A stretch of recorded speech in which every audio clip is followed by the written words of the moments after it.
Les amis, avant que vous regardiez cette masterclass de ouf, j'attends les commentaires en dessous de la vidéo parce que là, c'est pas des lol. J'ai juste une chose à vous dire sur mon programme, le protocole, le premier programme francophone qui booste vos hormones naturellement. Vous avez une offre à moins 70%. Le lien est en description de la vidéo. Bon visionnage. Les amis, on y est enfin. Je suis avec le GOAT. Si tu regardais Game of Thrones, je suis avec le véritable Jon Snow. Si tu regardais Viking, je suis avec Rhaenyra.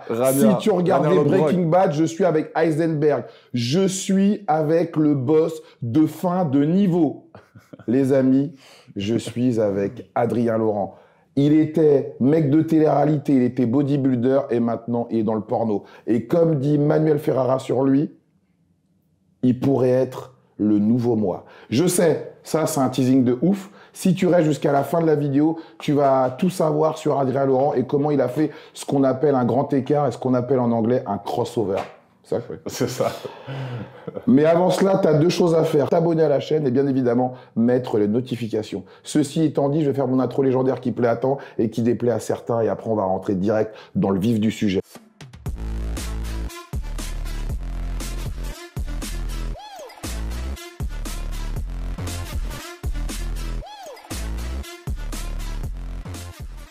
Si, comme moi, quand tu te réveilles le matin, tu as le bien le plus précieux qui existe, je ne parle pas de l'amour, je ne parle pas de l'argent, je parle bien évidemment de la santé, et que de surcroît, les personnes que tu aimes sont également en bonne santé, et celles que tu aimes pas également, on peut le dire officiellement, aujourd'hui est un nouveau jour, today is a new day. Putain, Adrien, t'es enfin à côté de moi. C'est comment? Ça va ou quoi? C'est lourd, on est bien ensemble. Mais c'est lourd de ouf le sang. Donc Adrien, pour les personnes qui nous regardent, est-ce que tu peux te présenter? Alors, tu veux savoir quoi? Tout depuis le début. Comment tout a commencé? Alors, je m'appelle Adrien, j'ai 28 ans. Vous m'avez connu dans les plus grandes téléréalités. Tu avais commencé avec Garde à vous, Garde à vous. Garde à vous. C'était une émission militaire qui passait sur M6, etc. Ça avait cartonné de ouf. Et après, j'ai tout fait. Prince de l'amour, Les Anges, Prince Strip, Villa des cœurs brisés, et du coup, parfait. Et du coup, je me suis mis dans la télé-réalité. Très jeune, 21 ans. À 21 ans. J'ai commencé à 21 ans, ouais. Et donc, toi, quand tu as commencé la télé-réalité, c'était avant les placements de produits, avant l'engouement d'Instagram, avant l'engouement des réseaux sociaux. Faut savoir que j'étais à l'école quand j'ai commencé, parce que j'ai quand même une famille qui est vraiment basée sur l'éducation nationale. Ma mère est prof. D'accord. Donc, du coup, on était basé sur ma mère, c'est vraiment genre, si t'as pas de diplôme, c'est un petit peu à l'ancienne. C'est plus trop comme ça maintenant, mais si t'as pas de diplôme, c'est dur pour toi, tu vois. Donc, j'ai eu mon bac ES, j'ai fait des études, j'ai fait une école de commerce. Et du coup, j'ai été appelé par une télé-réalité, Garde à vous, justement. Et j'ai eu de la chance, moi, parce que toutes les télé-réalités qui m'ont appelé au début, c'était que pendant la période de l'été. D'accord. Donc, je ne loupais pas de cours. Donc, j'avais mes partiels, j'étais en vacances. Pendant les vacances, je partais pas en vacances avec mes potes. Donc, du coup, je faisais mes tournages télé. Donc, j'ai eu une chance de ouf au début qui m'a permis un petit peu de continuer en ce milieu de télé-réalité. Et ça a bien marché pour moi, tu vois. Donc, on peut dire que tu as été l'une des personnes les plus remarquées et les plus remarquables dans ce genre de programme. Alors, c'est vrai que ma personnalité au début, j'avais une image très mitigée, moi. C'était, comme tu as dit tout à l'heure, c'était soit, genre, on m'adorait de ouf, soit on me détestait. Ouais. Soit on me disait, mais ce mec-là, c'est tout ce que je veux pas, quoi. T'étais antipathique. Au début, ouais.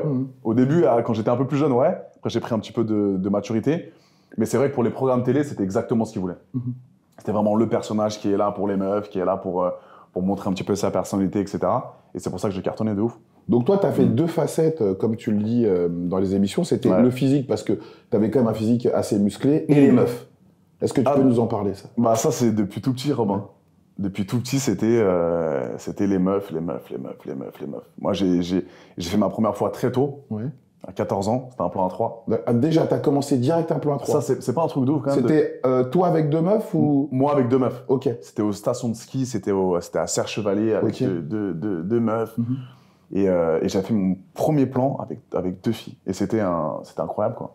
Et les meufs, t'avais kiffé? Elles avaient kiffé, j'imagine? C'était leur première fois aussi. Génial. Donc, du coup, c'était une super première fois. C'était un moment inoubliable à trois. Wow. Et du coup, j'étais baigné dans les meufs très tôt, quoi. J'ai toujours kiffé ça. C'est pour ça que les programmes télé me prenaient pour ça. Et donc, dans les programmes télé, bon, tu étais un peu un séducteur, parce que dans ce genre de programme, il faut avoir de multiples partenaires. Après, une fois que tu es dans un autre programme, ton ex, elle se retrouve dedans, tu sers une nouvelle meuf, ça fait des embrouilles. Donc Exactement. toi, tu avais vraiment compris comment ça s'articulait, ces programmes. Bah, surtout les princes de la mort, quand ils m'ont pris, c'était le but, c'était moi, j'étais prince. Ouais. Donc il y avait des prétendantes qui venaient pour moi. Et du coup, le but, c'était un petit peu de faire du drama, de rencontrer l'amour et essayer un petit peu de la rendre un petit peu jalouse avec une autre, etc. En fait, la télé, c'est vraiment le drama et le côté tromperie qu'ils adorent, en fait. Et moi, du coup, c'était naturel parce que il y avait tellement de meufs qui venaient pour moi. Et du coup, quelle arrogance, putain. Non, mais c'était ça. Il y avait tellement de meufs qui venaient pour moi. Mais c'est ça, frérot. Quelle arrogance, frérot. Mais c'est comme ça, putain. c'est la vérité. Ah ouais, putain. Il y avait trop de meufs qui venaient. C'était donc ça ton quotidien à l'époque? C'était ça. Putain. C'était ça. C'était ça venait, je devais choisir qui était la plus fraîche pour moi, qui était là pour moi, etc. Et du coup, je suis tombé amoureux d'une meuf dans l'émission. D'accord. Mais du coup, je l'ai trompée devant la France entière. Et ça a été très dur pour moi au début parce que j'avais l'image du bâtard, du trompeur, du mec compliqué à gérer en couple. Et du coup, ça a été dur parce que tu sais, t'imagines, tu trompes la meuf, toute la France sait que t'es en couple et tu trompes cette meuf-là à la télé devant des millions de spectateurs, de téléspectateurs. Donc là, t'es passé pour un enculé Pour un auprès bâtard, des téléspectateurs. Exactement, au début. Mais j'ai vu dans une interview que tu disais que dans tes histoires amoureuses, depuis tes premières histoires, tu n'as jamais réussi à être sérieux avec une meuf. J'ai Donc jamais t'as été réussi. fidèle à toi-même, en fait. Exactement. J'ai jamais réussi à être fidèle à une femme, que ça soit ma première relation, ma deuxième, j'ai eu 3 grandes relations, moi, Ouais. où j'étais amoureux, mais j'ai pas pu rester sérieux, quoi. Parce qu'il y a tellement de tentations autour, sur les réseaux, quand je sors en boîte, etc., avec trop de meufs. Et du coup, je suis jamais resté sérieux. Donc Donc j'ai fait du mal. Au début, dans la communication que tu avais sur les réseaux sociaux, c'était très sport. Et Ouais. donc, les premiers sponsors que tu as eus, c'était en mode marque de compléments, marque de vêtements sportifs. Donc, tu avais un physique qui était, frérot, qui était exceptionnel. Pour la petite histoire, j'ai fait une vidéo avec un gamin de 16 ans qui, quand il t'a vu au salon du body fitness, il m'a dit, c'est à ce moment-là où j'ai su que je voulais prendre des produits pour ressembler à Adrien Laurent. Est-ce que tu te rends compte de l'impact que tu as pu avoir pour certains jeunes comme ce jeune-là? Bah, ça me fait plaisir parce que c'est vrai qu'il y avait une période, j'ai commencé, ouais, vraiment. Bah, le truc, c'est que depuis très jeune, moi de base, ce que les gens ne savent pas, c'est que je suis basketteur, moi, de base. D'accord, ok. J'ai été très bon au basket, je suis parti aux États-Unis, Ok, j'ai joué en espoir pro à Levallois, ok, mortel. au PBR, etc. Et j'étais vraiment dans le basket. Et du coup, quand je suis parti aux États-Unis, j'avais un très très bon niveau, mais du coup, il me manquait un petit peu de ce côté athlétique que les Américains avaient, etc. Je manquais un petit peu de garde. Et du coup, j'ai commencé la muscu à 17-18 ans, quand je suis parti. Et du coup, au final, quand j'ai commencé le fitness, quand j'ai commencé la muscu, je me suis dit, mais putain, en fait, j'adore ça. C'est lourd. Et en fait, j'ai mis un petit peu le basket de mois en mois, un petit peu sur le côté. Et j'ai remplacé le basket par la muscu. Et du coup, j'ai pris du poids naturel à cette époque-là. Et du coup, j'ai commencé à prendre du poids. Et quand je suis rentré en France, je me suis dit, mais attends, mais qu'est-ce que je fous là, en fait? Je suis parti aux States. J'ai pas percé aux States parce que tu sais, quand tu as besoin d'une scholarship, comme on dit en français, une bourse, c'est soit on te la donne dans une super école parce que tu es premier de la classe, ou soit parce que tu es un monstre au basket. J'étais pas premier de la classe, j'étais pas non plus le plus fort de l'école, et j'étais le petit français blanc qui arrive aux États-Unis. Donc du coup, ils m'ont dit, écoute, c'est bien beau, mais il faut que tu retournes en France. Donc je suis retourné en France, et du coup, je me suis dit, putain, j'ai plus envie de jouer au basket en France. Ça y est, ça m'a saoulé. J'ai vécu l'American Dream un petit peu aux États-Unis pendant 1 an. Et du coup, je me suis dit, bah, tu sais quoi, je vais me mettre dans le fitness. Et j'ai commencé à pousser, j'ai commencé à être vraiment rigoureux par rapport à ça. Et j'ai pris du poids rapidement. Et donc, à ce moment-là, on peut dire Et j'ai commencé à avoir une petite base de fans. Oui, et en même temps, de- à côté, la télé-réalité qui me poussait au niveau de la visibilité. Tu vois. Donc, ça veut dire que là, t'es arrivé au bon moment pour devenir une égérie fitness. C'était un peu le bon moment par rapport, surtout aux réseaux sociaux. Ouais. Et surtout, ouais, c'était vraiment au moment où vraiment le fitness était en France, c'était genre, ça commençait à se booster un maximum. Ouais. Et donc, ça te rapportait combien les sponsors à cette époque dans le fitness? à cette Avec époque, l'image que tu avais à cette époque-là, j'avais comme sponsor, j'avais Vanquish. Ouais, Vanquish, qui est une grosse marque. Ouais. Et j'avais ESN, la marque de prot. Ouais. Non, c'était ESN ou c'était... J'avais une marque allemande. Ouais. Une marque allemande. Et je touchais à peu près, sur les réseaux, c'était à peu près à l'époque, je pouvais faire des mois à 4, 5, 6 000 euros. Mais pour un mec de 21 ans... C'est énorme, qui habite chez ses parents. C'est énorme. C'était cool, tu vois, pour C'est moi. énorme. Donc c'était cool, ouais. Et donc, à quel moment t'as envoyé la sauce magique? Parce qu'à un moment, t'avais un physique, frère. Alors, j'ai jamais pris de sauce. Ouais, je plaisante. Alors, pour l'instant, non. J'ai jamais rien pris de... Je me suis jamais dopé. En revanche, bien sûr, je prends des compléments alimentaires, je prends tout ce qui est compléments alimentaires. Alors, je vais être franc, c'est la première fois dans ton interview, Rob, je te check, putain, que j'assume ça. Tu vas dire la vérité. Je dis la vérité. Alors, il faut que je le dise quand même aux téléspectateurs, c'est que à l'époque, je pouvais pas trop le dire, je pourrais pas trop l'assumer, parce que tu te doutes bien que secret professionnel, tu vois, tu as des contrats, etc. Et quand tu fais quand tu es en collaboration avec des marques, t'es pas dans l'obligation de parler justement de tes produits. Mais j'ai commencé, et là je peux le dire maintenant, on me fouille après la prescription, je m'en bats les couilles. J'ai commencé à prendre mes premiers produits en 2019. Ok. En 2019, quand j'ai commencé à faire mes coachings avec Coach Pat, justement, que j'avais pris en Pat. Cérébro, Pat. Hein, Pat, c'est une des plus grosses révélations dans ma vie. C'est vraiment, il m'a aidé du début à la fin. C'était pas que tu prends des produits, tu vas gonfler. C'était des heures d'entraînement, c'était des 8 repas par jour. J'étais vraiment dans le fitness. T'étais à 8 repas solides. Ah ouais, solide, de ouf, frérot. 8 repas solides. J'avais pas de vie, Rob. Je sortais pas. Je me tapais des meufs de temps en temps, mais genre des petits plans à gauche à droite. Je sortais pas, je buvais pas. Putain. J'étais vraiment centré fitness. Ouais. Et donc, du coup, Pat, tu m'avais dit, Adé, t'as un putain de potentiel. Ouais, c'est vrai, ouais. Tu peux aller très loin, mais il faut que tu passes par la case produit. T'es obligé. Ouais. Et moi, de base, j'ai hésité très longtemps. Je me suis dit, mais putain, Pat, t'es sûr qu'on peut pas faire ça naturellement? Il m'a dit, Adé, tu peux faire ça naturel, mais ça va prendre beaucoup de temps et tu pourras jamais être au top de ta forme, surtout si tu veux faire de la compète ou surtout si tu veux représenter justement tes sponsors dans le monde entier. Donc, du coup, j'ai commencé. J'ai eu aucun problème. Ouais, j'ai fait ça très, très rigoureusement. J'étais très sérieux par rapport à ça. Et j'ai fait ça pendant... mon pic, c'était en fin 2019. J'étais magnifique. Ouais. J'ai fait les plus gros, j'ai fait le FIBO, j'ai fait T'étais à combien de kilos à l'époque? 104. 104 kilos sec, ouais. Et t'as jamais fait de compétition? J'ai fait une compétition nati au début, à l'époque. Ouais. À l'époque de tous les... Comment on appelle ça? Les NFS? NFS, ouais. NFS, tout ça, là. Ouais. Mais j'étais nati, c'était juste pour le délire. Et quand j'ai voulu faire de la compète, avec les produits, je me suis dit... Est-ce que ça vaut le coup, quoi? Est-ce que ça vaut le coup? Donc, du coup, je me suis mis plus dans les collabs, Instagram, etc. Dans le fait de représenter des marques, ça me correspondait plus que faire de la compète, tu vois. Et pourquoi t'as arrêté tout ça? À quel moment t'as arrêté, d'ailleurs? Alors, pourquoi j'ai arrêté tout ça? Pourquoi? Parce que déjà, il y a eu le confinement. Ouais. Le confinement, ça m'a un peu niqué, je te cache pas. Et les tournages télé, quoi. Les tournages télé, c'est deux mondes complètement différents. Pour moi, c'est incompatible. De faire de la muscu à outrance, de prendre des produits, d'être super rigoureux dans ton travail et de partir 2 mois dans un tournage télé où tu manges mal, tu t'entraînes pas, où tu bosses comme un porc, parce que faut savoir que les tournages télé, c'est pas du tout des vacances. Hein. Tu te lèves pas à midi, tu te couches pas à 3h du matin, tu baisses pas toutes tes meufs quand tu veux. C'est un travail. Tu te lèves à 8h du matin, tu te couches à 3h. Okay. C'est un travail de malade. Donc du coup, tu manges pas bien, tu t'alimentes pas bien. Et du coup, je me suis dit, Adé, tu peux pas faire les deux. C'est soit tu te mets que dans le fitness à fond, ou soit tu te mets dans le divertissement. Et c'est à ce moment-là, à peu près en fin 2020, que je me suis dit, vas-y, j'arrête. Et donc, quand le confinement arrive, ouais.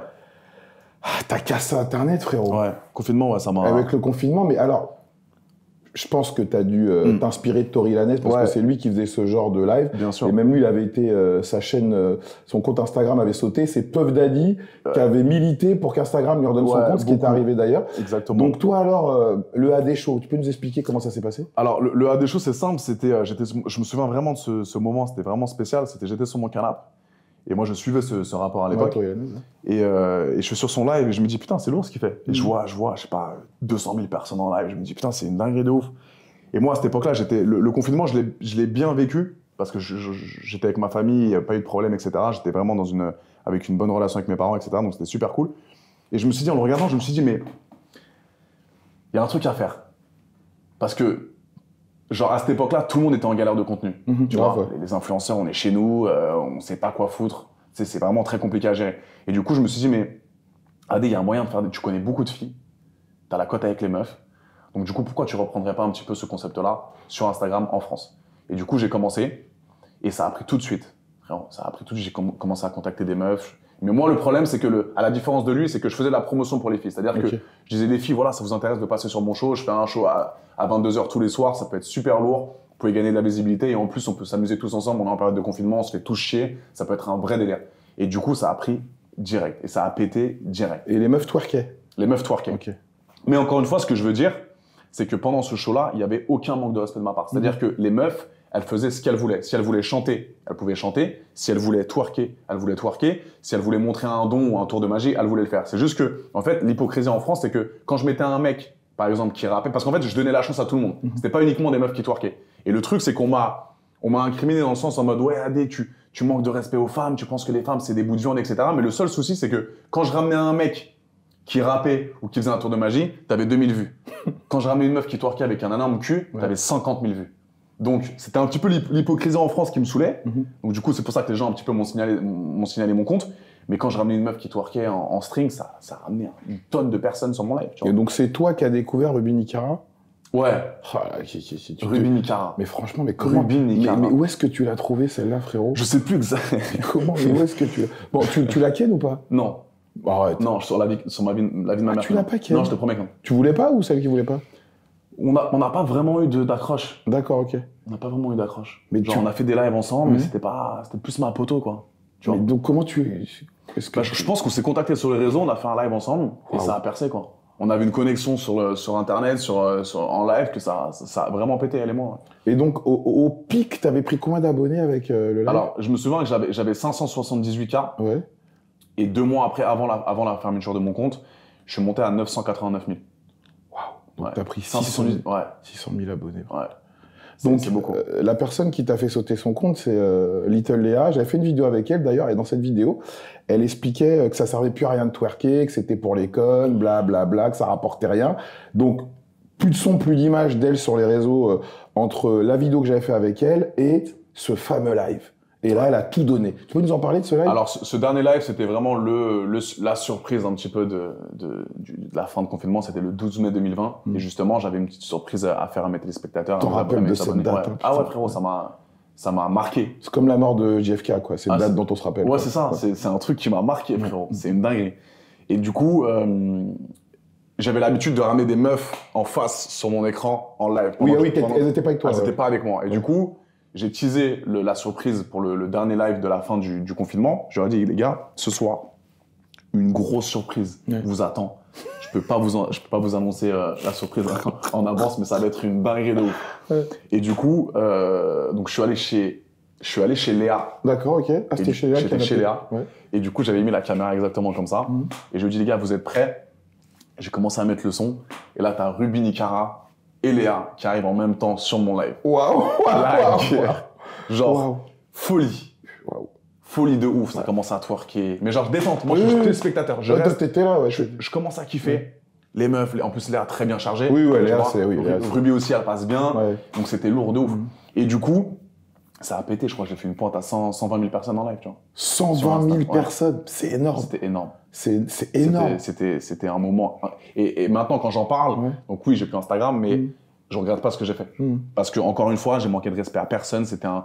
Frère, tout le monde fait ça en boîte de nuit, quoi. Ouais, Tout le totalement. monde oui, fait ça en oui. boîte. Tout le monde me dit non, mais Adé, il y a des petites 13 ans sur Instagram. Frérot, je suis pas éducateur. Ouais, totalement. Si ton gosse, il a son téléphone à 13 ans dans son lit à 3 h du matin, C'est qu'il y a un c'est problème. qu'il y a un problème. Moi, j'ai énoncé les règles. Il y aura un AD show à partir de minuit. C'est tout. Si à minuit, tu as ton téléphone à 12 ans, c'est pas mon problème. Et donc, à quel moment que c'est parti en couille? C'est parti en couille parce qu'à un moment donné, je t'explique un petit peu l'histoire. C'est que je suis parti aux toilettes parce que j'avais envie de pisser. Très simplement. Tout ce qu'il y a de plus Tout ce qu'il y a normal. de plus Jusque-là, normal, rien de exactement. grave, ouais. Et du coup, je me barre pisser. Ouais. Et en fait, au moment où je pisse, donc il y avait les deux filles qui faisaient un petit peu les petites coquines devant l'écran. Et en fait, Léa, au moment où je me barre, donc je suis pas là un petit peu pour superviser un petit peu le show, elle monte ses ins. Donc elle monte ses ins. Donc du coup, le live, tout le monde est choqué. Ouais. Parce qu'il y avait sûrement des petits aussi sur le live. Et je me dis, putain, je suis baisé. Et là, t'as su ce qu'allait se J'ai produire? pas su sur le moment, Ouais. mais j'ai su parce qu'il y a eu des rediffs le lendemain. Oui, parce que ça a tourné. Ouais, Ça a tourné, et du coup, ça fait un buzz monumental. Et du coup, j'ai perdu mon compte à cause de ça, quoi. En combien de temps tu l'as perdu après le live, le compte? Le 13 mai 2020 à 17h44. Ah, le lendemain? Ouais, Ah, 13. Ah c'est ouais. une dinguerie.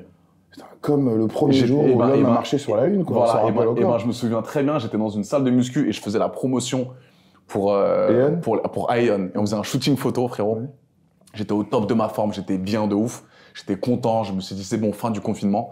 Et là, je commence à pousser, etc. Je prends mon téléphone et je me dis j'allais poster une story, tu vois. Ouais, ouais. Et là, je vois impossible de vous connecter, compte. Et là, je me dis c'est bon, ils m'ont eu. Donc là, je pose mon téléphone, je me pose, je dis les gars, c'est mort. J'ai plus mon compte. Et donc, alors, Mais tu te rends pas compte? bah, Tout le monde me dit, mais frère, Et j'avais fait une vidéo en mode, tu sais, où j'avais le seum de ouf, tu vois. Ouais, Et il me disait, mais il a perdu son Insta ou il a perdu un proche? Bah, en fait, mais ce qu'ils savent c'est pas, ton c'est que business. Ouais, c'était mon business, ton frérot. business, ouais. C'était un business de malade. Et j'avais des vues de fou après le confinement. Dès que je faisais un placement de produit pour une Kemar ou quoi, ça pétait de ouf. Donc je passe du, tu sais, comment on appelle ça, tu sais, les sensations, tu passes du mec le plus content du monde à une descente aux enfers en une journée, quoi. Donc, il te restait vois là simplement ton Snapchat. Il me restait mon Snap. Alors, je sais plus si j'étais certifié à cette époque-là. J'étais pas certifié.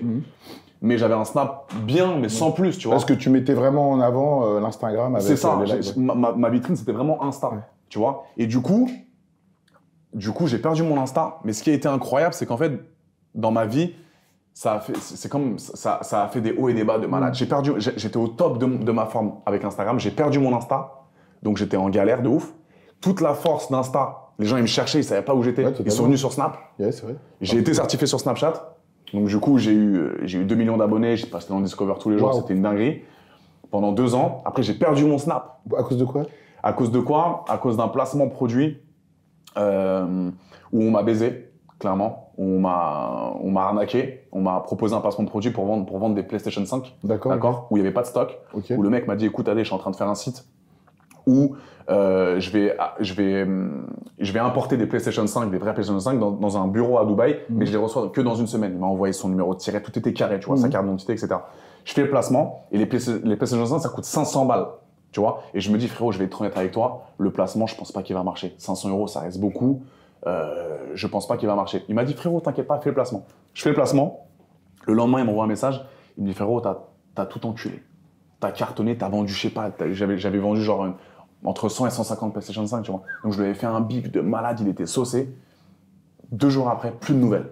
Bloqué, il m'a bloqué de partout, plus de nouvelles de ce mec-là. Du coup, j'ai eu des plaintes de partout. Adé, tu m'as arnaqué avec tes PlayStation 5, j'ai payé ta PlayStation 5 500 balles, je l'ai jamais reçu, c'est quoi cette dinguerie? Plainte, perdu Snap. Donc c'est parti d'un placement de produit frauduleux. Putain. Et Voilà. donc, Et plus de nouvelles de Scumé. une fois qu'on a perdu son Instagram, quand on prend 600 000 abonnés, c'est énorme. Ouais, c'est énorme. c'est beaucoup. Une fois qu'après on perd son Snap, alors qu'on arrive à le remonter et être au top du top, au top des tendances sur la plateforme, qu'est-ce qu'on fait? On se suicide? Quoi? On se dit que c'est fini? On va chercher un travail normal? Qu'est-ce qu'on fait? Alors, moi, j'ai jamais été vraiment dans le... Comment dire? Je me suis jamais... Enfin, en fait, j'ai perdu mon Insta, j'ai perdu mon Snap, ça m'a fait mal, je vais pas te mentir, au niveau du business, etc. Mais je me suis dit, Adé, tu regorges de créativité, tu peux faire beaucoup de choses, tu as une personnalité assez atypique, et du coup, tu peux faire beaucoup de choses.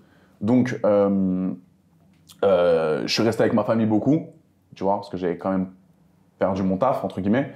Et du coup, j'ai eu le soutien de ma famille, de mes proches, et j'ai rebondi rapidement avec justement la création de mon compte Mime. Tu vois, où ça a très bien marché. On va y venir. Donc tu t'es dit que je vais réussir avec ma bite, quoi. Bah, pourquoi pas? Bah alors, j'ai toujours été très, très à l'aise, moi, avec mon corps. Oui. J'ai toujours assumé, j'ai toujours été, même depuis tout petit, j'ai toujours été très dans le show, etc., dans l'exhibe, et jamais eu de problème par rapport à ça. Et le fait d'avoir toujours tout assumé, ça m'a vraiment ouvert des portes. Et du coup, j'ai vu cette opportunité de mime et j'ai sauté dessus direct, tu vois. Est-ce que pour les gens qui nous regardent et qui n'ont jamais vu ton contenu, c'est quoi tes mensurations? Tu mesures combien? Alors, je fais 1m84. Ouais. Et là, actuellement, je fais 85 kg. Non, 95 kg, Bon, on s'en bat les couilles, on parle de la taille de ta bite. De ta taille. Je peux dire ça vraiment? Bah évidemment, dis-le. À 22 cm.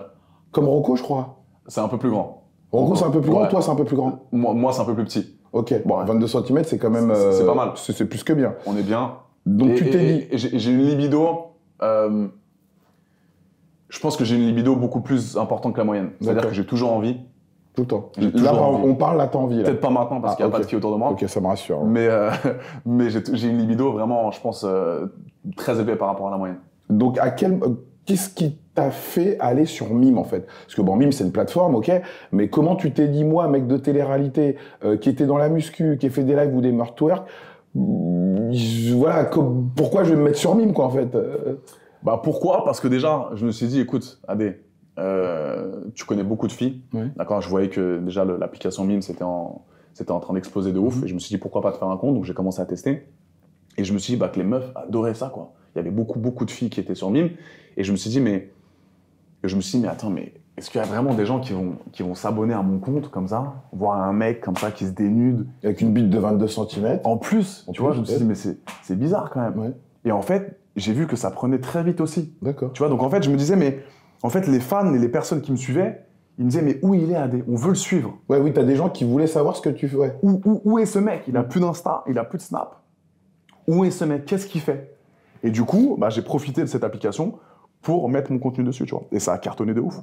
Donc, t'as commencé par faire des vidéos avec des filles outre-Atlantique. C'est ça. Donc, est-ce que c'est des filles que t'avais rencontrées quand t'avais fait tes études pendant un an, tu voulais devenir basketteur ou Alors- c'est de manière fortuite comme ça? Non, c'est une copine qui m'a mis en relation justement avec une copine de là-bas, une américaine, qui m'a dit, écoute Adrien, il y a une super soirée Halloween à Miami, il faudrait que tu viennes. Donc j'ai pris mon billet, je me suis barré. Et là, je suis arrivé là-bas, frérot. J'ai vu que des meufs du milieu. Ok. Mais quand je te dis que des meufs du milieu, c'était que des meufs, gros huc, gros ins, super libres. Genre, mais vraiment bon délire, tu vois. Des meufs qui s'assument. Et moi, c'est ça que je voulais, tu vois. Et j'ai rencontré des filles là-bas. Et du coup, j'ai sympathisé avec une fille de Miami. Et du coup, elle m'a dit, écoute, petit français, je vais te dire très honnêtement, j'ai envie de baiser avec toi. Oh là là, c'est Ah. beau, c'est beau. Mais moi, quand on parle comme ça, Ah ouais. j'adore. En anglais, évidemment. En anglais, évidemment. Et du coup, je me suis dit, mais ah ouais, donc c'est comme ça en fait ici. C'est comme ça que c'est comme ça que ça marche. Et elle m'a annoncé clairement, écoute, je veux baiser avec toi ce soir. Donc moi, tu Génial. me dis pas ça deux fois. Bah ouais, totalement. Ouais. Donc j'y vais, je kiffe, elle kiffe Elle de kiffe, ouf. ouais. Et elle m'a dit, écoute, toi, j'ai envie de faire des vidéos avec toi, j'ai envie de bosser avec toi, j'ai envie que tu restes avec moi. Et du coup, bah, on est resté 2-3 mois avec elle. Aux États-Unis, donc aux t'es resté États-Unis. 2-3 mois aux États-Unis Je suis avec resté elle. 2-3 mois, ouais, c'était ma période de l'ESTA, donc c'était genre, je suis resté 2 mois et demi avec Ouais. elle. Et du coup, on a fait une tonne de vidéos, quoi. Et du coup, je postais ça sur mon mime, je postais ça sur mon OnlyFans parce que j'avais créé un OnlyFans également. Et du coup, ça a pris très vite, quoi. Et du coup, c'était Adrien, le buzz, c'était Adrien, fini la télé-réalité, part aux États-Unis faire du porno. Génial. C'était un petit peu, c'était stylé. Donc on Tu va vois dire que ça t'est venu à toi d'une certaine manière. Exactement. T'avais déjà amorcé le truc. C'est ça, mais. T'as eu la chance de collaborer avec des gens qui étaient déjà dans le délire. Exactement. Ok. Et donc, du coup, je me dis que peut-être que c'est un signe, peut-être que je suis. Ouais, c'est un je- signe de Dieu. Ouais. C'est ça. Oui, oui, oui, c'est un signe. En vrai. Et c'est venu naturellement à moi, quoi. Putain. Et donc- je regarde pas du tout. Mais est-ce que si tu avais eu ton Instagram et ton Snap qui étaient toujours ouverts, est-ce que tu penses que tu aurais bifurqué sur Mime ou pas du tout? Je pense. Ah, tu penses? Ah, Ouais. je pense. Ça aurait été une suite logique. Ouais. Ouais. Je pense que j'aurais eu.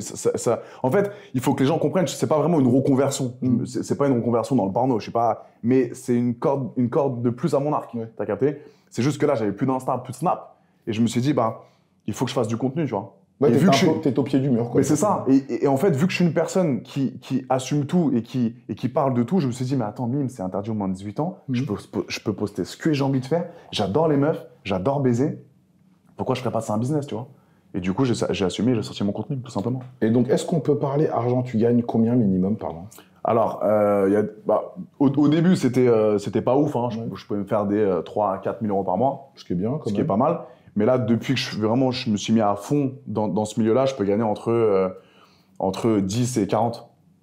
Waouh. Donc, minimum, tu gagnes 10 et Ouais. maximum, tu gagnes 40. Mais 10, c'est très minimum. C'est si je branle rien par mois et si je me touche, tu vois. C'est le cas de le dire. Sans mauvais jeu de mots. Donc, pour ceux qui connaissent pas ces applications, on a tendance à penser que bon voilà, le mec il gagne de l'argent, il filme son téléphone en train de se faire sucer, il gagne de l'argent. ouais. Est-ce que tu peux nous en dire plus sur la création de contenu? Alors, Comment? Parce que il faut parler par message aux gens pour leur vendre des médias privés. Donc ça prend du temps. alors ça prend. Alors c'est pas, encore une fois, je vais être très franc avec vous, c'est pas du tout un travail à l'usine où tu te Ouais. lèves à 8h du matin, tu fais 1h30 pour aller à ton taf. Non, je travaille avec mon téléphone, je travaille avec mon ordi. Mais il faut. En fait, comme je le dis souvent, c'est pas parce que tu vas prendre une vidéo en train de te faire sucer, en train de baiser 2 grosses meufs, par exemple, que tu vas faire de l'argent. C'est vraiment le fait de marketer sa vidéo, de bosser sur la communication, sur tes réseaux sociaux, sur TikTok ou par exemple sur Telegram, etc. C'est comment tu vas amener ta vidéo pour que les gens achètent cette vidéo-là. Donc c'est vraiment, il y a un travail il y a une partie communication, créativité, très important. Il y a des fois où, par exemple, avec la meuf aux États-Unis, on louait des énormes, par exemple, une salle de sport, Ouais. où on louait des costumes, par exemple, pizzaiolo, où moi, je venais servir les pizzas et je flashais sur les 2 meufs et je finissais par baiser les 2 meufs. Tu vois. Comme dans un vrai film porno. Comme en dans fait. un film porno, D'accord, où il y a ok. des jeux de rôle qui se créent, Ok. etc. Donc c'est vraiment ça qui me faisait kiffer et je voyais que les gens adoraient ça, quoi. Donc il y a vraiment ce côté un peu créativité qui m'a fait kiffer. Qui permet de vendre beaucoup de tes vidéos. Vu que tu t'es fait striker tes plateformes justement à cause de placements frauduleux, à cause de contenu inapproprié pour certaines plateformes, comment tu fais justement pour pas franchir cette limite qui t'a causé du tort auparavant? Bah là maintenant je me suis mis vraiment, je connais bien les règles, surtout maintenant sur TikTok, etc. Donc j'essaie vraiment de faire attention. Encore une fois, je le répète, je fais pas non plus de choses incroyables. Je raconte juste ma vie au quotidien. Je manque de respect à personne. C'est juste que peut-être que mon lifestyle déplaît aux gens. C'est pour ça que les gens parfois signalent mes comptes et me font sauter. Mais maintenant, je suis beaucoup plus à l'écoute par rapport aux règles communautaires de chaque réseau social. Et les gens qui te suivent sur ces plateformes-là, Mime, c'est quoi? Des hommes, des femmes, des gays, des hétéros? Alors, j'ai beaucoup de... Je suis très proche de la communauté LGBT. D'accord, ok. De la communauté gay. Sur Mime, sur OnlyFans, etc. Sur Instagram, j'ai les deux. J'ai beaucoup de filles, beaucoup de garçons. Et du coup, mais principalement des gays, Sur Mime, c'est principalement Alors, des gays. comment on vit ça quand on est un queutard invétéré, un hétéro pur et dur, que le contenu qu'on vend avec des femmes soit du contenu qui soit regardé par des hommes qui, eux, aiment les hommes? Alors, moi, la communauté que j'ai, ils veulent me voir. Du moment qu'ils me voient, évidemment, au début, je postais un petit peu mes abdos, etc. Après, c'était en calbar. Après, bon, j'ai dû passer le cap. Mais ils veulent me voir, quoi. Ils sont fans de moi. Ils veulent me voir dans des positions, pas de faire un dessin, mais du moment qu'ils me voient en action, ils sont saucés. Donc ça veut dire qu'aujourd'hui, tu dois quand même axer du contenu un peu plus solo, par exemple, où tu te masturbes tout seul, où tu mets de l'huile sur ton corps, exactement. Des choses qui vont attirer les gays. C'est ça, je suis très ouvert d'esprit, moi. J'assume tout. Et évidemment, je fais des vidéos solo, je fais des vidéos... Là, je me suis même tapé une meuf avec un pote à moi, un Renoir, lourd. On avait deux meufs à côté, on a fait une vidéo et du coup, ça a cartonné de malade. C'est beau. Parce que j'étais avec un cum. Et il y a plein de trucs comme ça. J'ai des demandes de ouf, mais j'ai une créativité en moi qui peut aller très loin. Et ça, je peux le poster sur Mime, mais ça n'a pas de prix pour moi. J'ai aucune limite. Et donc, tu nous as dit que tes parents sont des gens très carrés, ta mère est prof, bon, j'imagine que ton père également a un boulot. Alors, à la retraite maintenant. Mais, comment, eux, ils voient ce virage dans le porno? C'est pas commun. Ils ont vu que je restais quand même quelqu'un de sain, tu vois, que je me drogue pas, je bois de temps en temps, mais je reste dans un milieu sain, tu vois. J'ai quand même une famille qui m'aide au quotidien. Et du coup, ils ont vu que financièrement, c'était quand même assez rentable par rapport à moi. Et ils voyaient qu'au quotidien, j'étais heureux, quoi. Je me lève le matin, je vais à mon sport, je suis quand même sain dans ma peau. Et du coup, ils ont dit, pourquoi pas? Il a quand même 28 ans, ça reste sa vie. Et du coup, pourquoi pas, Donc, il n'y a pas eu de gros clash avec ma famille. Ça a été compliqué au début, ils m'ont posé des questions, mais pourquoi? Est-ce que tu es sûr? J'ai dit, écoute, maman, c'est comme ça que je m'épanouis. Et je pense que ça reste un métier comme un autre. Bon, c'est un petit peu délicat de temps en temps, mais je reste un homme. Je pense sincèrement que c'est ma vision des choses pour une femme, c'est peut-être un peu plus compliqué. En vrai de vrai, on va pas se mentir. Mais j'ai toujours été très heureux. Et là, actuellement, je suis encore très heureux. Donc aujourd'hui, vu que tu fais du porno sur les plateformes et que Manuel Ferrara, qui est le GOAT dans le porno, dans l'industrie du porno, c'est un Français d'ailleurs, qui lui, quand on lui a parlé de toi, il a dit que tu étais son digne successeur. Si tu le désirais, il pourrait faire de toi le nouveau lui. Il est adorable, Bambina. Te fie pas à l'image des émissions télé. Le mec, c'est un gentil gars, c'est un bon gars. Il est tellement respectueux. Honnêtement, tu sais, j'ai jamais pris de poulain, entre guillemets. Si j'en prenais un, ce serait lui. C'est quand même, ça me fait plaisir. C'est une fierté quand même. Ah, ou de ouf. Parce que Manu, je l'ai rencontré dans un salon du porno, justement, à Los Angeles. Et on a tout de suite accroché, quoi. C'est comme un, je l'appelle un petit peu mon père spirituel dans le milieu. Mais il m'a appris beaucoup de choses. On a beaucoup parlé, on s'échange beaucoup d'SMS de temps en temps. Et il veut vraiment me sensibiliser par rapport à ça. Il sait que j'ai un potentiel énorme dans ce milieu, tu vois. Donc c'est vraiment le fait qu'il ait dit ça, ça m'a vraiment touché. Et donc, alors, tu vas sauter le pas, tu vas être pris sous l'aile de Manuel Ferrara? Écoute, c'est vrai que dans ce milieu, c'est un des numéros 1. Je pense que c'est le numéro 1 français. Pour moi, c'est le numéro 1, je veux dire. Même, c'est celui dont toutes les actrices disent que c'est le GOAT, quoi. Ouais, c'est ça. Donc, et je pense que quand il parle de toi, il parle de gamin ce côté où t'es beau gosse, où les femmes t'aiment également, parce que si les actrices t'aiment, t'as gagné. Donc je pense que les filles avec qui tu tournes, elles t'apprécient en tant que personne déjà. Et surtout, moi, quand je tourne avec des filles, faut que tout le monde le comprenne, c'est que j'ai beaucoup d'empathie. C'est-à-dire que je veux vraiment, je me mets à la place de la fille, je veux vraiment qu'elle se sente à l'aise. Là, je filme beaucoup en ce moment. Et les filles, à la fin, elles m'envoient un message, elles me disent « Adé, putain, j'ai filmé une bonne vidéo avec toi, je suis content. » Et le but, c'est que je refilme avec elle. C'est que moi, c'est sur du long terme. Je veux pas filmer avec une meuf, on fasse nos trucs, on fasse notre com, et qu'à la fin, elles me disent « Putain, mais en fait, j'aime pas trop ce mec.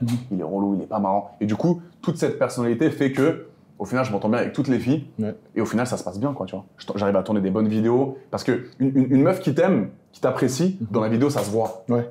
T'as capté? Même si ça reste il n'y a pas de sentiment, on n'est pas si proche que ça, ça reste que de la pratique, mais la meuf kiffe. Là, j'ai filmé avec une fille il y a 3 jours, elle m'a fait des dingueries, frérot. Parce qu'on a parlé avant, on se connaît pas depuis très longtemps, mais il y a eu une petite connexion, et dans la vidéo, ça se voit. J'ai pas envie de la montrer maintenant, parce que... C'est bien dommage. Ça serait magnifique. Ouais, ça serait magnifique, ouais. Parce que c'était vraiment un truc incroyable.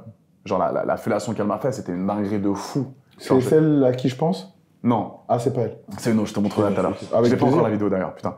Il faudrait qu'elle m'envoie. Mais c'était. Elle faisait avec passion, quoi. Passion. Et ça n'a pas de prix, frérot. Et tu crois que quand on fait les choses avec passion, bah, c'est là où on arrive à mieux les faire? Ah ouais. Ah ouais, Et même moi, quand je donne du plaisir à une femme, tu vois. Genre, je fais très attention parce que quand je tourne avec une fille, dans ce milieu-là, je demande avant des photos. Voir si elle est clean, parce que l'hygiène c'est très important pour moi, je fais pas ça avec n'importe qui. J'aime bien savoir un petit peu pas mal de choses sur la fille, si elle sent bon, si elle a des bonnes... Je la rencontre un petit peu avant pour voir, et des fois ça m'arrive de dire écoute ma puce, je suis désolé, j'ai pas envie de filmer avec toi, ça va pas être possible. Parce qu'il n'y a plus de la touche ou... Parce qu'il y a plein de trucs qui rentrent en compte, quoi. Soit elle me plaît pas physiquement, soit au final c'est un peu une arnaque. Peut-être l'inverse aussi, il y a des filles peut-être qui veulent pas avec moi, ça m'arrive rarement, mais... Et du coup, l'arrogance. Bah c'est vrai. Et du coup, je me dis, bah, et au final, mais généralement, ça se passe super bien. C'est quoi ton style de meuf? Bon, gros cul, gros sein, taille fine. J'ai l'impression que c'est un peu ça. Faut qu'il y ait du boule quand même. C'est important pour moi. Si t'as pas de cul, t'as walou. Bah, c'est ça. C'est important pour moi. Genre le postérieur, c'est important. Moi, je suis vraiment centré sur et le visage aussi. Le visage, de plus en plus, plus je grandis, plus j'ai l'impression que le visage c'est important. Et le cul, ouais. Je suis plus cul que sein. Donc tu nous as parlé des États-Unis. Donc les États-Unis, donc direct quand tu y es allé, ouverture d'esprit, la meuf elle te dit direct je veux baiser avec toi, tu la baises, elle te dit maintenant tu vas rester 2 mois avec moi, tout frais payé, on tourne des vidéos, génial. Et donc comparé à la France en fait, est-ce que les filles ont cette ouverture d'esprit comme aux États-Unis ou c'est très compliqué de trouver des filles pour tourner? Alors, c'est de moins en moins compliqué parce que justement, les filles comprennent un petit peu que je suis dans ce milieu-là à 100%. Donc du coup, elles disent avec AD, ça va être professionnel et pourquoi pas. Donc du coup, elles se lancent à 100%. Au début, ça a été compliqué parce que c'était en mode ah mais non, lui il va pas me baiser lui. Ah lui il a baisé trop de meufs, non, lui je vais le refuser lui. Il va se calmer un peu. Donc du coup ça a été compliqué. Après le fait que j'assume à 100% que je sois dans ce milieu-là, bah maintenant j'arrive à filmer avec des filles qui ont mime, qui ont OnlyFans. Et du coup ça se porte plutôt très bien pour moi, pour l'instant. Mais ça reste un peu moins quand même ouvert d'esprit qu'aux États-Unis. Aux États-Unis, frérot, t'as une meuf sur 2 qui a OnlyFans. C'est incroyable. Qui fait du cul sur OnlyFans. Ah ouais, ouais. C'est incroyable. Ah, bien sûr. Et les filles que tu fréquentes là-bas, elles gagnent combien à peu près avec moi, j'ai bossé avec des énormes, des meufs très connues dans ce milieu. Du Panstar. J'ai eu Angela White. Angela White, oui, des seins énormes. Ouais, seins énormes. Luna Star. Maria Jelly avec un huc comme as. J'ai envie de te montrer une photo là maintenant. Un cul comme ça, frérot. Énormissime. Une toute petite chatte, mais un cul énormissime. Ça fait rêver. Et c'est beau. C'est beau. Et très propre en plus. Tu vois. T'as mis ta tête dedans, parce que t'as fait. J'ai pas de limite. Dans les films, Rob, sache que j'ai aucune limite. Et ces filles-là gagnent combien à peu près? Ça peut aller jusqu'à 200, 300 000, 400 000 $ par mois. Waouh. Ouais. Mais il y a tout un travail, hein, comme je t'ai dit tout à l'heure. Il y a toute une créativité. Elles investissent dans des locaux, dans des trucs, dans des scènes. J'ai fait un Bang Bros, tu connais le bus, c'est le gros bus blanc. Le gros site là. Voilà, c'est ça. Et ben, on a loué un énorme bus blanc où c'est la meuf qui conduit, moi je suis dans le bus et je vois une meuf qui passe super bonne. J'ai dit, écoute, je descends torse nu, tu veux pas, je t'éclate dans le bus. Et du coup, ça fait des vidéos de ouf, tu vois. Putain, génial. Plein de créations comme ça. Mais donc, quand tu reviens en France, comparé à la dynamique qu'il y a là-bas, et qu'ici, quand tu contactes des meufs, par orgueil, ils veulent pas forcément tourner avec toi, ou elles puent de la chatte, ou il y a des facteurs qui sont un peu relous, tu te dis pas que bon, c'est bon, je tire le rideau, je vis outre-Atlantique, je fais un mariage pipé avec une meuf avec qui je peux créer du contenu, on y va, quoi. Ouais, mais pourquoi t'es ici, frérot? Parce que je suis bien quand même en France. Ok. Rob, je suis bien, j'ai ma famille, etc. Et j'ai mes potes également. Je crache pas du tout sur la France parce que je kiffe, je paye mes impôts en France, etc. Donc il n'y a aucun souci par rapport à ça. Mais c'est vrai qu'au niveau du contenu, je suis beaucoup plus à l'aise aux États-Unis. Genre, c'est deux mondes complètement différents. Elles sont à 100%, elles assument tout, il n'y a aucune restriction. Genre, je suis très bien là-bas. Tu vois, mais encore une fois, comme tu as dit, il y a un délire de visa, je peux pas rester plus de 3 mois. Il y a la green card, oui, me marier avec une meuf, etc. Mais après, tes mains liées avec elle. Mais ça, c'est en cours de réflexion. Je suis en train de voir, par rapport à mon futur, si je veux rester en France ou si je veux partir aux États-Unis, tu vois. Et donc, ça veut dire que les filles là-bas qui font ça, avant, c'était des nanas qui faisaient certainement du striptease ou d'autres trucs pour gagner de l'argent. Maintenant, ils font plus que ça, ils ont plus besoin de faire autre chose. Bah, généralement, quand une meuf est à 100% sur OnlyFans, elle dédie sa vie à ça. Ouais, absolument. C'est-à-dire qu'elle a investi tellement d'argent. Il y a tellement d'argent dans ce milieu. Ouais, c'est une dinguerie. Je sais pas si tu es au courant, mais surtout aux États-Unis, ils sont 300 millions. Ouais. Tu te rends pas compte de l'oseille qu'il y a aux States par rapport à ça dans le porno. Il y a tellement de bif. Donc, du coup, les meufs, elles se font refaire un peu les seins, le cul, etc. Elles font de leur corps une image de marque. Et du coup, ça marche de ouf. Pour les mecs, c'est un petit peu... Ouais, comment ça se passe pour les mecs? Bah... Frérot, si j'avais été bisexuel, j'aurais été millionnaire il y a 2 ans déjà. Ah, si tu te tapais les queues? Ah oui. Ouais. Tu te rends pas compte. Ouais. Si j'avais été bisexuel, si je suçais des bites, ouais. j'aurais été multimillionnaire. Pour ceux qui ne savaient pas ce qu'était bisexuel, hein, c'est sucer des bites. Bisexuel, ouais. C'est un garçon qui aime un garçon, ou une fille qui aime une fille. Et du coup, ouais, j'aurais fait beaucoup plus d'argent. Mais je suis pas du tout attiré par Donc ça veut dire qu'en gros, c'est les filles qui te choisissent un peu comme ce qui s'est passé pour toi en fait. Je suis un bout de viande. Ouais, t'es un bout de viande en fait, ouais. Je suis un bout de viande. Ok.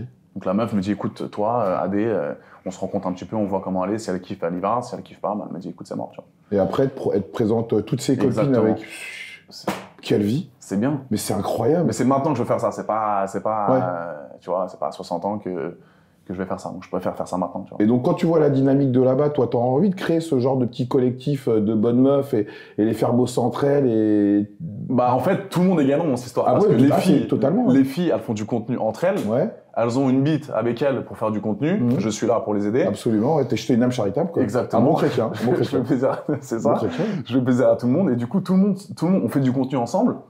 De temps en temps, on va... Là, j'avais fait un bête de voyage en Colombie. On avait pris une énorme maison avec que des lourd. Oh là là, putain. Je vais avoir les larmes aux yeux en foire. C'est une dinguerie. Et tu pars avec ton bâton de pèlerin juste pour aider, quoi. Allez, prenez-le. C'est le corps du Christ. C'est exactement ça. Et du coup, tu restes un mois là-bas, tu tapes des énormes... Bah, frérot. J'ai passé... Là, ces 2 dernières années, j'ai kiffé ma life de ouf. Mais là, t'étais à Toronto, là, il y a pas longtemps. J'étais à Toronto, pareil. Même délire. Même délire. Avec Audrey, que tu connais d'ailleurs. Ouais, salut Audrey. Hein. Salut Audrey Rapus. Et du coup, c'était magnifique. On était 4-5 meufs. J'ai envie de te montrer la vidéo en live, mais je peux pas. Mais donc toi, t'es le seul mec à chaque fois? Alors, j'avais mon pote Mills, un Renoir bien monté aussi, propre, bon délire, avec qui j'ai tourné là-bas. Ouais. Et généralement, on est 2 mecs avec 6-7 meufs. Tu vois. Et donc l'autre mec également, c'est l'élu en fait. C'est un peu comme Néo. Exactement. C'est l'élu. Exactement. Il kiffe ça. Ouais. Il est bien. Il a sa chaîne OnlyFans. Il baisse toutes les meufs. C'est pas Laurence Fishburne, là, c'est une autre meuf. Non, c'est ça. Exactement. Ah ouais, c'est exceptionnel. Ouais. Tu sais que limite, tu donneras envie de rentrer dans ce milieu, comment t'en parles. Mais j'ai beaucoup de demandes hein, comme ça. Ah, des potes qui te disent... Des gens sur Instagram qui disent, frérot, je veux me lancer dans le porno. Comment on fait? Genre, c'est pas que j'ai pas envie vraiment de pousser les gens à faire ça, parce que c'est quand même un métier assez délicat. Mais en ce qui me concerne, moi, je me sens très à l'aise dans ce milieu-là. En fait, c'est important ce que tu dis. Ça me rappelle ce petit jeune de 16 ans qui t'avait vu au salon du body fitness, à qui t'avais donné envie de prendre des produits quand il t'a vu. Donc aujourd'hui, c'est la même chose dans le porno. En fait, je pense que tu dégages un truc tellement chill que tu arrives à humaniser un truc qui pose beaucoup de problèmes à tout un chacun. Mais c'est exactement ça. Mais je le fais pas, je le fais naturellement, quoi. C'est juste que je raconte ma vie au quotidien, que ça plaise ou non. Je suis pas là à essayer de me faire l'image du mec parfait, etc. Que tout le monde va... Non, je fais du porno, je baisse beaucoup de meufs souvent et j'assume totalement mon délire, tu vois. Et le mec de 16 ans, pareil, je veux pas non plus... Je veux sensibiliser aussi les gens par rapport aux produits dopants. J'ai pris des produits dopants, pas parce que je voulais faire le kick des pages, mais juste parce que c'était mon business, quoi. Ouais. Et je recommande pas aux gens de prendre des produits. Mais j'assume totalement d'avoir pris des produits, maintenant. Et qu'est-ce que tu penses des prods français dont on taira le nom, où malheureusement, ils n'ont pas la chance d'avoir des filles aussi jolies que celles que tu niques et que tu baises dans tes vidéos? Alors, c'est 2 styles complètement différents. Ouais. Alors, je dis pas qu'elles sont pas belles, mais c'est vrai que c'est pas mon style de fille. C'est vrai que c'est des filles un peu plus skinny. Moi, je suis plus chargé. J'aime quand il y a de la matière, j'aime quand il y a de la chair. Et du coup, en France, c'est vrai qu'on est moins gâtés par rapport à ça. Mais ça reste des porn stars, ça reste des performeuses très compétente en France, bien sûr. Maintenant, avec la notoriété que tu as dans ce milieu-là, est-ce qu'il y a des prods françaises, bon, dont on taira le nom, qui t'ont proposé de collaborer Oui. avec toi? Oui. J'ai Jackie Michel, justement, qui m'ont contacté. Pas trop fan. Ça fait pas rêver. Hein. C'est pas ouf. Je sais pas qui c'est qui se branle là-dessus. Moi, je peux pas me branler là-dessus. C'est question de principe. Ouais. Je me suis non, c'est pas du tout mon délire. Dorsel, mieux. Ouais. Déjà, ça reste un peu plus pro. Ouais, ça peut, ouais. Mais j'ai pas envie de faire ça, quoi. Pourquoi faire ça? Ils m'ont proposé de racheter mes films que je mettais sur mes réseaux sociaux. Super. Enfin, sur mon mime. Je me suis dit, vas-y, avec plaisir. Ouais. Donc j'ai proposé combien? Ils m'ont dit 2000 € pour une scène. 2000 €, c'est ce que je fais en 2 jours sur sur mime. Tu gagnes toi, ouais, déjà. Donc aucun intérêt pour moi. Et du coup, d'être sur Internet gratuitement, c'est pas mon kiff, tu vois. Mais donc, moi, j'ai fait une vidéo avec Axel Reed, un acteur porno qui se fait un petit coucou, qui justement m'expliquait dans la vidéo que les gens comme toi, tu n'es pas le fleuron de ce média, mais en tout cas, ce média-là, mime, et les nouvelles stars du porno dont tu fais partie, qui sont du porno amateur, nuisent un peu à leur milieu du porno professionnel. Qu'est-ce que tu en penses de ça? Surtout à moindre coût, parce que toi, tu fais tout seul. C'est exactement ça. Le fait que je m'autoproduise, le fait que c'est un petit peu comme je te disais tout à l'heure, c'est Netflix qui a niqué un petit peu le cinéma. Je vais plus du tout au cinéma maintenant. Ouais, je vais sur Netflix, il n'y a plus d'intérêt au cinéma. Et les gens de télé-réalité que tu fréquentais, qu'est-ce qu'ils pensent de ce que tu fais? Tu penses que tu vas créer des vocations? Parce qu'il y a beaucoup de personnes aujourd'hui que le placement de produits, ça rapporte moins d'argent. Ouais. Et quand je vois les chiffres que tu nous annonces que tu peux faire, c'est énorme. Il n'y en a pas un comme moi. Il n'y en a pas un qui assume ce que je fais à 100%. Ouais. Il y en a qui font mime, mais ils font ça à 10% de leur capacité. Celui qui vend ses chaussettes avec sa meuf et ses chaussettes. Tout le monde porte des chaussettes, donc je suis en train de perdre de l'argent. Je sais. C'est vrai, c'est vrai. Mais ça, c'est des bars de ouf. C'est exceptionnel. C'est exceptionnel. Que les gens achètent ça, c'est Calbar. Ils vendent ces calbars. Plein de meusper, chaussettes sales. Oh. Mais tu sais combien ils vendent ça? Combien ils vendent? 70 € la paire de chaussettes. Putain. C'est incroyable. 70 €. Dans le monde dans lequel on vit, c'est incroyable. C'est une dinguerie. Tu ferais ça, toi? Tu vendrais tes calbars et tes chaussettes? Là, je vais me faire mouler la queue. Ça, c'est normal. 22 cm, autant je vais me faire mouler la queue et la vendre, comme c'est ce qu'elles font les Oui, même Roku, il fait ça, aussi. C'est stylé. Mais vendre les calbars, non, c'est chelou un peu. C'est bizarre. Je trouve ça malsain. Ouais, c'est du fétichisme. Ouais, c'est ça, c'est bizarre. C'est pas trop mon délire. Mais mouler ma queue, ouais, c'est un peu ouais, ça serait un peu dans un délire que je veux faire, ouais. T'as des copines qui se sont fait mouler la chatte? Ouais. D'accord. Des actrices porno, que je connais. Donc, alors, tu peux nous énumérer toutes les actrices porno avec qui t'as bossé? Alors, j'ai fait Alix Star, de connu, Alix Star, Angela White, Alexa Morgan, Maria Jelly, Luna Star, je l'ai bossé avec Léla Star, Savannah Bond, et d'autres pas trop connus, mais ça c'est les plus connus. Ouais. Ça c'est toutes celles avec qui t'as bossé? Ouais. Alors, la meilleure expérience? La meilleure expérience, c'était un plan à 5. À 5, Il y avait 5 meufs et moi, dans un bus. Waouh! Dans un bus, il y avait... Damn, bro! Ouais, c'était lourd, il y avait genre 5 cubaines, délire cubaine, colombienne, magnifique. Wow. Et du coup, le bus, on l'a explosé, frérot. J'ai la vidéo de mon téléphone, je t'ai montré après. Ouais, génial, avec plaisir. C'était magnifique. Et la pire expérience? Moi, c'est où t'as été le plus déçu d'une actrice connue, en tout cas de quelqu'un dont tu te serais dit, waouh... Non, pas encore. Ok, pas encore. Je me suis pas dit, putain, c'est une arnaque, merde. Non. J'ai eu que des bons retours pour l'instant. Et les filles sympas, celles qui étaient connues, avec qui t'as tourné? Encore elle m'adore. Ok. Angela White, encore une. C'est ça. Je devais partir à Los Angeles, elle m'a vu que j'ai pas mon stage, je suis pas parti, mais elle m'a dit, Lou, Adrien, j'aimerais bien shooter avec lui, etc. Alors qu'elle s'est fait... Enfin, elle a tourné avec énormément de monde. Oui, voilà, elle a tourné tout. On connaît des tubs. Mais elle adore ça. Genre quand elle filme, les meufs, quand tu vois leur tête, elles adorent ça. Putain, elles prennent du plaisir. Mais comment tu te sens, toi, quand une meuf qui s'est fait baiser par autant de mecs prend du plaisir avec toi?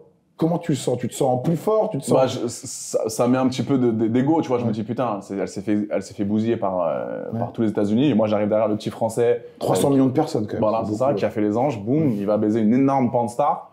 Et elle kiffe. Donc ça booste mon ego, bien sûr. Alors, tu m'expliquais en off que t'as certaines actrices américaines, actrices amateurs, qui sont sur OnlyFans, avec lesquelles tu travailles, qui gagnent beaucoup d'argent et qui ont sauvé toute une partie de leur famille et qu'ils ont fait émigrer aux États-Unis pour avoir une vie qu'ils auraient jamais eu sans ça. Tu peux nous en parler de ça? C'est ça, moi la copine avec qui je bosse, qui s'appelle Alexa Morgan, elle est de nationalité cubaine.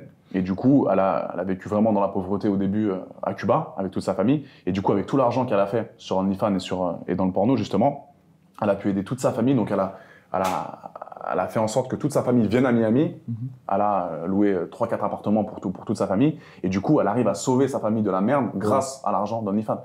Donc, quand tu vois ça, déjà, tu te dis, c'est beau pour une fille qui vient de Cuba, qui n'a pas beaucoup d'argent, qui vit dans une famille pas très riche. Sa vie a complètement changé, tu vois. Elle a un énorme Range Rover, elle habite dans une putain de grosse villa à Miami. Et du coup, moi, ça, je dis bravo, tu vois.